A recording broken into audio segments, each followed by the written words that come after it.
Welcome again to another episode of the Goalpost Gossip. I'm your host, Alton, and this is the podcast where football meets banter. Don't forget to like, share, subscribe, and follow the movement. Without further ado, let's get this ball rolling.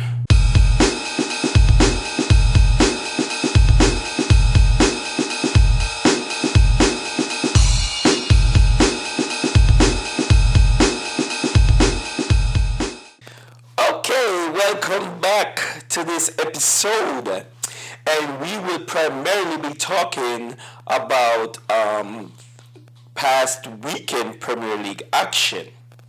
And we kick off by talking about the last game of the weekend, which was the most exciting game overall, the Liverpool-Manchester City. Oh my word, what a game. Yo, I woke up early and I watched I think I watched the 9 o'clock match, which is the Brighton Crystal Palace. And I wanted to sleep. I wanted to go back to sleep because I get up early and I was late the night before and all that stuff. And I was like, man, I cannot miss this game. So I started streaming some of it, and then for some reason my streaming wasn't going good, so I went inside and said, all right, let me just watch the game from the TV. Wasn't a mistake. That game wasn't short of entertainment. Liverpool, they were kind of low in possession in the game. Started off in the first half, I would say. But overall in the game, they ended up low in position. But in the first half, they were very, very low in position. They were doing nothing with the ball. It was just all Manchester City during the first half, man. And a couple of saves by Alisson in the first half also. It was all Man City in the first half, and then Liverpool came alive in the beginning of the second half. Oh my. And then it was just all entertainment, end-to-end stuff from there, especially the last 25-30 minutes of the game, after the Liverpool goal. And that goal, man, by Liverpool, Sabasai, oh my word, what a goal. He struck that ball with venom, power, accuracy, everything. You saw about, that was a very good strike.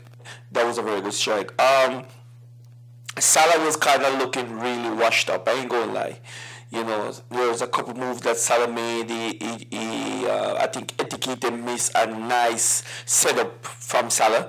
But other than that, Salah was kind of looking a little washed up. And y'all know that I am not a critique of Mohamed Salah, but the truth is the truth. He wasn't looking Mohamed Salah-ish. But after that goal, then Manchester City woke up for the second half, man. And I'm telling you, man, the thing is, I think that the Manchester City goal, the first goal, was very, very easy. There was, after Liverpool scored the goal, Liverpool kind of get into a defensive mode. They weren't pressing like how they were pressing. And that is something that I just can never get. And I feel like if I am a coach, yeah, sorry about that. I thought that my recording was a little bit jittery. So I was saying that Liverpool went into a defensive mode, and once they went into that defensive mode, they invite pressure from Manchester City again. They weren't in control of the game anymore. And I feel like as a coach, if I was a coach, I would tell my team, keep the intensity, because it's only one goal. And once you have the ball, the other team don't have nothing to pressure you. You will stay there half. You have them running around until they get frustrated and get tired. But once you get into that defensive mode, the more they have the ball, it is the more confidence they're going to develop. And they keep knocking at your door, and eventually they're going to push it down. And that's exactly what happened. I saw one of the time I saw Ruben Diaz with the ball, and everyone was just backing off, okay, all right, we're going to try to get a block. And it wasn't a bad shot that he actually took, but why giving him that opportunity to take the shot? Why don't you close him down? So I don't know what these coaches been telling these players, but obviously from me on this side of the screen and looking in there, it seems like he's just telling them, hey, go and defend that one goal, man. Once you get that one goal, I need every man back. Everybody back. Which invite pressure. So Bernardo Silva scored that good goal, and Manchester City equalized, and within no time they get that penalty. It was indeed a penalty. I felt like Nunes, it was a heavy touch by Nunes and the ball was going to go out if Alisson didn't touch him. But I felt like he was already in the motion, and he had no control over that at that point because he already committed. And then Nunes do a very, very heavy touch, which the ball was going to go out of play. If there was no contact by Alisson, he could not catch that ball. Well, anyhow, there was contact by Alisson, and the penalty. We all know Haaland don't miss penalty for fun. So he did score the penalty, and there goes Manchester City. Trailing, and within like 7-10 minutes or so, they took the lead. And then all hell break loose. There was a last gap, like a last 5-minute pressure by Liverpool, man, and they tried, and that save by Donnarumma, that was the match-winning save. That was the match-winning save, man. That was an excellent save. Yeah, that was a very, very, very good save. I hope Sanchez is learning a thing or a few. You understand what I'm saying? I hope so. So that was a very, very good save. Then the drama of the last goal, like, I don't know why after that moment of play where Liverpool regained the ball, they put a long ball up there with their goalkeeper up there. I don't remember who was the last person back who played that long ball. The goalkeeper didn't came back, even though Liverpool didn't have anyone else back. So they lose that long ball, and the goalkeeper was nowhere to be found. So that was a very tactical move by Salazar, and he did succeed by pulling Haaland back. And then Haaland was just like, hey, I ain't going to let you stop this ball from going in. You pull me, I'm pulling you. And I just felt like that goal should have stand. That chaotic goal, it should have stand because they were playing the advantage, right? And but I guess what they're saying, VR, they're saying that you cannot commit a foul after we play the advantage. So that is the reason why they ruled the goal out and went back to the original foul, which is the moment I saw VR, I said, wow, Sabasai going to get a red card because they have to give him a red card for that. Which sucks because Sabasai was the one who getting up after the goal and he was appealing for a foul, saying Haaland fouled him, but he didn't.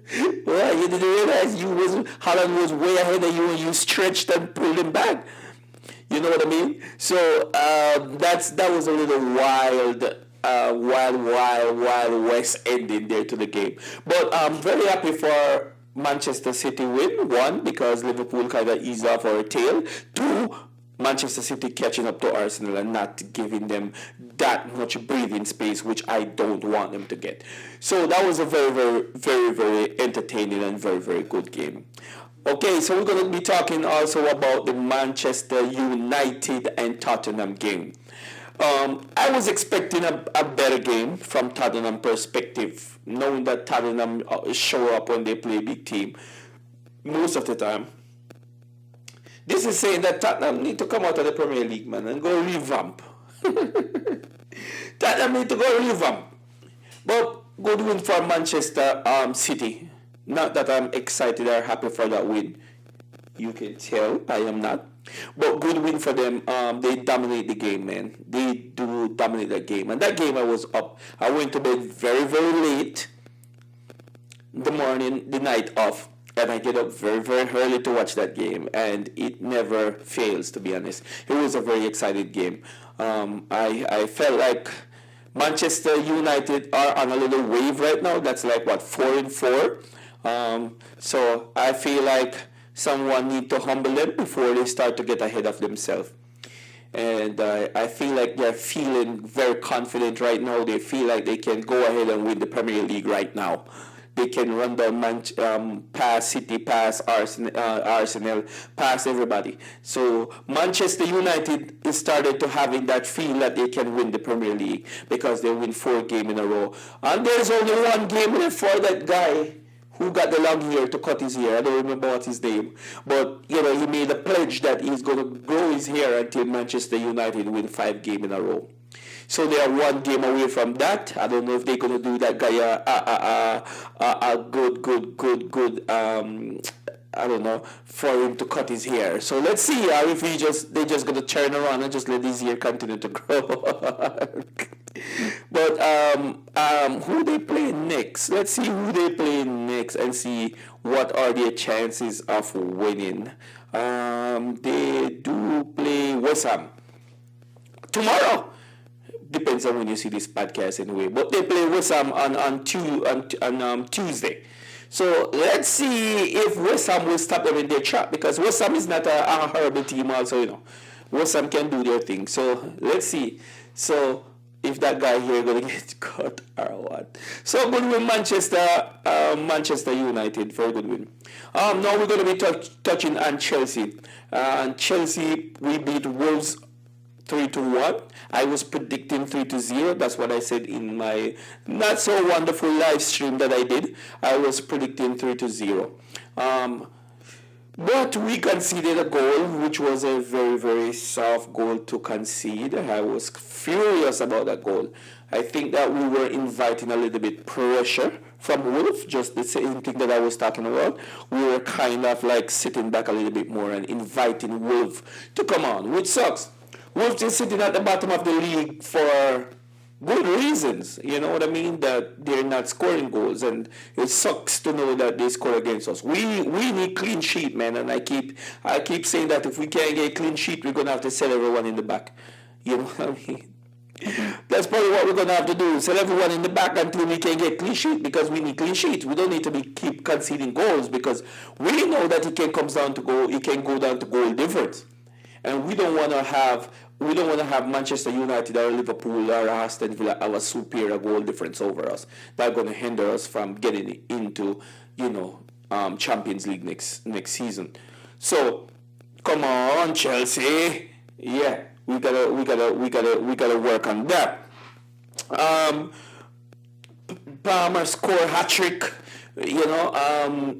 I think he set some record. There was some record somewhere there that he set, I think, about, hat-trick, the most hat-trick or whatever, something. There was something that Palmer did. There was something. And he's not even well. He's not even 100%.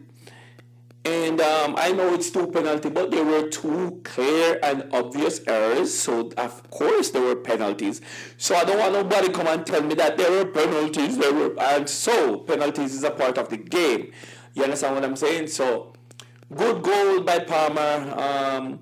Good win by Chelsea. We need that, because one thing we don't want is Manchester United building up that little steam and then we log in behind them. So let them maintain that 1 point, and as soon as they slip up, then we overtake them. You know what I mean? I think they will slip up against West Ham. And Chelsea will be playing Leeds. Leeds beat us in our first meeting, so this shall be revenge, and we will slap them 4-0 this time around, because they were very, very, very, very, very rude to beat us in our first game. So this time I'm predicting a 4-0 Chelsea against Leeds. So let's see where that goes. Onto other game. Arsenal do won their game 3-0 against Sunderland. Not that I want Arsenal to win, man. I want them to lose so bad, but they ended up winning that game. So very, very good win for us, Arsenal, and they're maintaining their stance, maintaining their lead at the top. In all honesty, Sunderland do take that game to Arsenal, and I felt like the scoreline doesn't really depict the game, because Sunderland higher in percentage with them. Sutherland was like, their shots on target was a very, very better percentage, better stats than Arsenal. So Sutherland did control most of the game, man, except the score.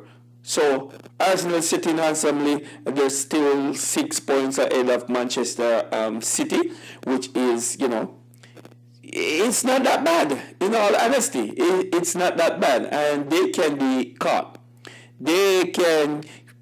Manchester City can catch up on them, because once they continue to apply the pressure, then Arsenal are going to be in trouble. Arsenal next game would be against. What is their next match? Arsenal. Next match would be Brentford. Yeah, that would be interesting. The next match will be Brentford, so that will be a very, very good game, because we know that Brentford ain't no weak fence. So Arsenal next match will be against Brentford, and hopefully Brentford can clip their wing, and then Manchester City can win their game against. They play Fulham. So Man City will be playing Fulham. So let's see if Man City can beat Fulham. But damn, Fulham will be having so much games, so many losses, back to back. But hey, man, it is what it is, man. So yeah, Man City will be playing Fulham, and Arsenal will be playing Brentford. Should Arsenal lose, Man City win, it's only 3 points. And it will be very, very... So Premier League is playing midweek, because, there's a lot of games to catch up on. So the schedule is midweek this week. So let's see how that goes. All right, man, we're not going to make this one too long. We're just touching base on the excitement that happens over the weekend. Let me know how your team did in the comments below. All right? And don't forget to like and share and subscribe at Gossip World Post and Facebook, Instagram, YouTube. Follow the movement. All right?